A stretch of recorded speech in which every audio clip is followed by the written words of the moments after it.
এই ভাই লাহে লাহে আহৈ এই পুৰানি বাইক থাকাৰ কাৰণে ব্ৰেকআপ দিছি ভাই এই বাইকখনৰ মাত্ৰ 15,000 টকা ডাউন পেমেন্টতে দি আছে সকলোকে নমস্কাৰ জনাই আজিৰ ব্লগটো আৰম্ভ কৰিছো আমাৰ মানে ভাইৰ এখন পুৰণি বাইক আছে আৰু বাইকখন মানে সি পুৰণা বাইকখন মানে এক্সচেঞ্জ কৰা মাথা মাৰি আছে কিমান মান বছৰ তোৰ বাইকখন বেছি নহয় 3-4 বছৰ হৈছে না 3-4 বছৰ হৈছিল আৰু তাৰ পাছত মানে আগতে আৰু পুৰণি আছিল না তাকে মানে বাইকখন এক্সচেঞ্জ কৰা মাথা মাৰি আছে তাকে আমি মানে এটা বকৰ ডিলাৰত যাব ওলাইছো সেই ডিলাৰটোত মই আগতেও গৈছিলোঁ আৰু তো আজিও যাব ওলাইছো তাৰ লগত যদি দামে দৰে মিলে মানে এই বাইকখন এক্সচেঞ্জ কৰি পেলাই এখন নতুন বাইক আনিব আৰু সি যেনিবা তাকে এতিয়া যাব ওলাইছিলোঁ আৰু এতিয়া যাই আছো আৰু ধুনীয়াকৈ মানে যাই আছো আৰু বকৰহে ডিলাৰটোত কিন্তু বাইকখন এই আনাছে কিয়া এই আছে মজুৰি মানে হাবুলি কথা আছে আৰু নাম প্ৰত্যেক ফোনে মেৰে থাকে বাইক আনিম বাইক বাইকখন ভালকৈ চলা এনেকি বাইকখন ফোন মাৰিব লাগে হ'ব চুলিটোৰ ল'ব দি পেলাই আৰু গাইজ আহিবলৈ আমি বকত থকা এইটো মেটেল বাইক বাজাজৰ শ্ব'ৰুমটো মানে এইফালৰ পৰা বক কলেজৰ ফালৰ পৰা আহিলে মানে এই ব্ৰিজৰ এইকেইখনে মানে থাকি অলপ মানে সেইফালে সোমাই যাব লাগে আৰু বকৰ ছাইডৰ পৰা যদি আহা সেনেকৈ দেখাই পায় আৰু পোনে পোনে দেখা পায় সেইখন হৈছে মেটেল বাইক বাজাজৰ শ্ব'ৰুম মানে ইয়াত হা অঁ বাইক ল'ব আহিছোঁ ৰ এতিয়া মানে ভিতৰত যাওঁ আৰু বাইকবিলাক চাওঁ আৰু কোনখন বাইকত কি ডিছকাউণ্ট দি আছে এইফালে আমাৰ চাৰে যাই আছে আগে আগে মই এতিয়া যাইছোঁ তাৰ পাছে আছে চলি বাইক ল'ব নে আৰু বাকী ভালে আছা নেৰে বহুত দিনৰ মূৰত বাকী আমি বাইক চাব আহিলোঁ মানে আমাৰ এই ছাৰে মানে এই কি কয় বহুত তাকে তাৰমানে পুৰণা বাইক এখন আছে এক্সচেঞ্জ কৰিব যেনিবা তাকে মানে কোনখন বাইকত কি অফাৰ চলি আছে প্ৰথমতে আমি এইখন কেনে লাগছে বাকী এইখনৰ কিবা অফাৰ চফাৰ বা ডাউন পেমেণ্ট কিমান দিব লাগিব এখন বাইকৰ অফাৰ বুলি ক'লে আমি প্ৰত্যেকখন যিকোনো আমাৰ বাইক ল'লে 5 লিটাৰ আমি তেল দিম লগতে আমাৰ হেলমেট দুটাকে ফ্ৰী দিম আচ্ছা এইখন মানে যদি এখন বাইক লাগে আপোনালোকক কোনোবা যদি ল'ব পাৰে মানে এইখন বাইক ল'লে হেলমেট দুটা ফ্ৰী আছে আৰু 5 লিটাৰ তেল 5 লিটাৰ তেল আৰু ডাউন পেমেণ্ট কিমান মান দিব লাগিব এইখন ডাউন পেমেণ্ট আপোনাৰ যদি চিভি লগাই থাকে মোটামুটি 20 পৰা 25 টকা দিলে আৰামছে ওলাই যাব আচ্ছা বাকী এইফালে আছে NS200 খন কেনেকুৱা এইখনত ভাল অফাৰ চলি আছে বৰ্তমান এইখনত আপোনাৰ কিছুমান আমাৰ তাত গোটেইখিনি এভেইলেবল আছে কালাৰ কিছুমান সিলেক্টেড কোড আছে সেই কোডবিলাকত আপুনি 7,000 টকা কেছ ডিছকাউণ্ট পাই যাব NS200 আৰু লগতে তেলটোতো ফ্ৰী পাব আৰামছে 5 লিটাৰ তেল দুটাকে আনিলে আচ্ছা যিকোনো বাইক ল'লে NS200 যদি আপোনালোকে ল'ম বুলি ভাবি আছে তেনেহ'লে ইয়াতে হওক বা বকৰ মেটেল বাইক বাজাজৰ শ্ব'ৰুমত মানে 20-30 হাজাৰ টকা দি মানে আপুনি লৈ যাওঁ আৰু এইখন মানে গৰমৰ চিজন মানে এতিয়া বৰ্তমান ফুৰিব যাবৰ কাৰণে ভাল হয় আৰু মানে শ্বিলং যায় কিবা যায় মানে এনেকৈ এখন মজা আৰু মানে নতুন বাইক লৈ কিনে ফুৰিব গ'লে ভাল আৰু বাইকখনৰ প্ৰব্লেমো নাই একো নাই বিন্দাছ ঘূৰি আহিব পাৰে আৰু বাকী এইফালে আছে আৰু এখন প্লেটিনা দেখিছোঁ এইখনৰ মতে কেনেকুৱা অফাৰ দি আছে এইখনত এইখনতো বৰ্তমান ভাল কিয় এইখন মাইলেজৰ কাৰণে ভাল যিহেতু তেলৰ দাম বাঢ়িছে যদি মাইলেজৰ কাৰণে খুব ভাল এইখন 1 লিটাৰ তেল ভৰাওক আপুনি 60-70 কিলোমিটাৰ চলাই যাব আৰামছে 60-70 কিলোমিটাৰ যায় নেকি 1 লিটাৰ মানে এইখন বাইক যায় লৈ আৰু যেনিবা তেল ভৰাব পাহৰি যাব নেকি আপুনি ফুল টেংকি ভৰাই আপুনি পাহৰি যাব কেতিয়া তেল ভৰাইছে আচ্ছা গাড়ীখনৰ খুব কমচে কম 10,000 পৰা 15,000 টকা দিলে গাড়ীখন ওলাই যাব মাত্ৰ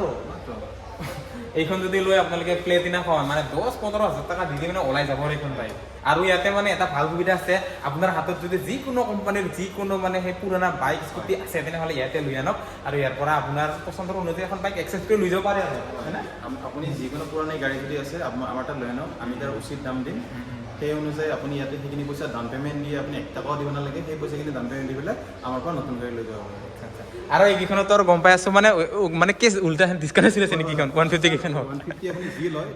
সিংগলি যি লয় 125 আমাৰ তাত 3,000 টকা আপুনি কেছ ডিছকাউণ্ট চলি আছে আৰু লগতে পেট্ৰল ফ্ৰী পাব আপুনি পেট্ৰল হেলমেট ফ্ৰী পাব পালচাৰ 150 128 আচ্ছা আৰু লগতে নতুন কথা এটা মই কৈ দিওঁ আপোনাৰ প্লেটিনা 100 যিখন চিচি 100 চিচি আছে তাতে আপুনি 3,000 টকা ডিছকাউণ্ট পাই যাব তাতে আচ্ছা সেম পালচাৰ 150 আচ্ছা তো এইফালে দেখা পাইছোঁ 220খন মানে মোৰ বহুতে প্ৰিয় বুলি ক'ব পাৰি কিন্তু মই ল'ব পৰা নাই দিছোঁ পাছত লাগে লোৱাৰ চান্স আছে মোৰ বাইকখনৰ লাহে লাহে পুৰণি হৈ আছে না আৰু এক্সচেঞ্জ কৰি পেলাই লৈ যাম বাৰু বা আৰু কেইটামান দিন চলাওঁ আৰু কিন্তু এইখনৰ কেনেকুৱা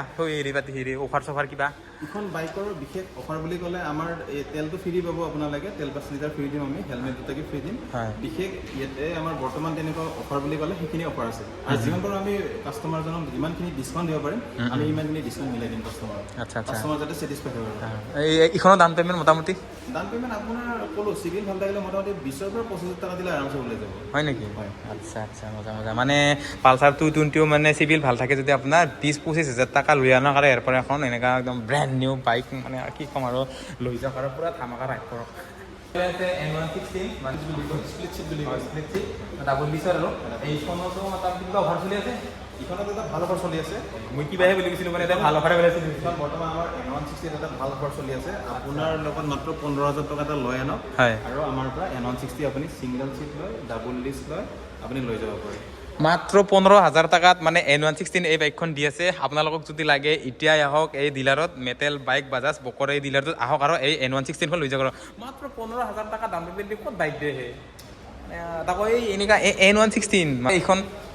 ইখনো আপোনাৰ মোটামুটি পালচাৰ 220 দৰে। ইখন আপোনাৰ 20,000 পৰা 25,000 টকা দিলে আৰামছে ওলাই যাব এইখন। আচ্ছা আচ্ছা এইখনো মানে সেয়ে আৰু মানে ডাউন পে'মেণ্টটো সেইখিনি মানতে আছে। যদি আপোনাৰ চিভিল ভাল 20-25,000 টকা দিয়ক আৰু মানে লৈ যাওক। আপোনালোকে যদি এখন বাইক ল'ম বুলি ভাবিছে নতুন আৰু আপোনাৰ হাতত যদি একদম পুৰণি বাইক আছে বা স্কুটি আছে তেনেহ'লে সেইখন লৈ আহক আৰু ইয়াৰ পৰা এখন ধুনীয়াকৈ এক্সচেঞ্জ কৰি আপোনাৰ মন পচন্দৰ বাইকখন লৈ যাওক। আৰু ডিলাৰটোৰ এড্ৰেছটো মই আকৌ কৈ দিছোঁ, মানে মই বাহিৰত যাই কৈ আছোঁ, মানে এতিয়া কৰিতো চিন নাপাব, মানে এইখিনি অলপ প্ৰব্লেম দিয়ে। আপুনি যদি ধূপধাৰা ছাইডৰ পৰা আহে মানে এইখিনি ঢাকি ৰাখে আৰু মানে ডিলাৰটো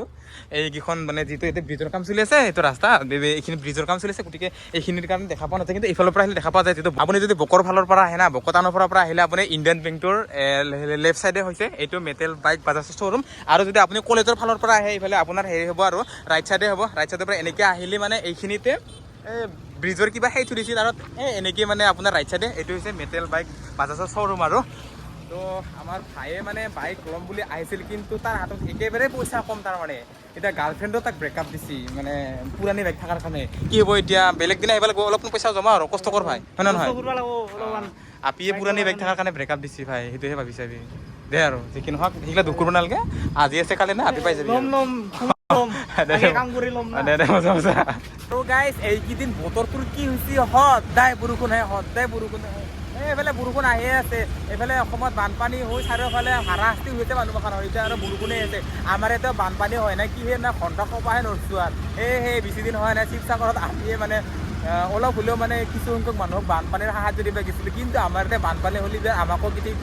সাহায্য দিব আহিবহে লাগে নেকি বেলেগে, আৰু কাই আহিব। গোটেই অসমৰ মানুহে মানে বানপানীৰ সাহায্য দি আছে নাজানো দে। আৰু অসমখনত কি যে হ'ব লাগছিল মাখা। আহি পালোঁ বক, আৰু এনেই ৰাস্তা বেয়া, এইফালে পানী মাৰি আছে আৰু বাছকেইখনে জোৰেকে ভাই লাহে লাহে মানে কি হয়, বাছকেইখন কাষতে জোৰেকে আহিলে মানে বোকা চোকা লাগি যায়, সেইকাৰণে লাহে লাহে বেয়া পৰিস্থিতি হৈ আছে ৰে একদম।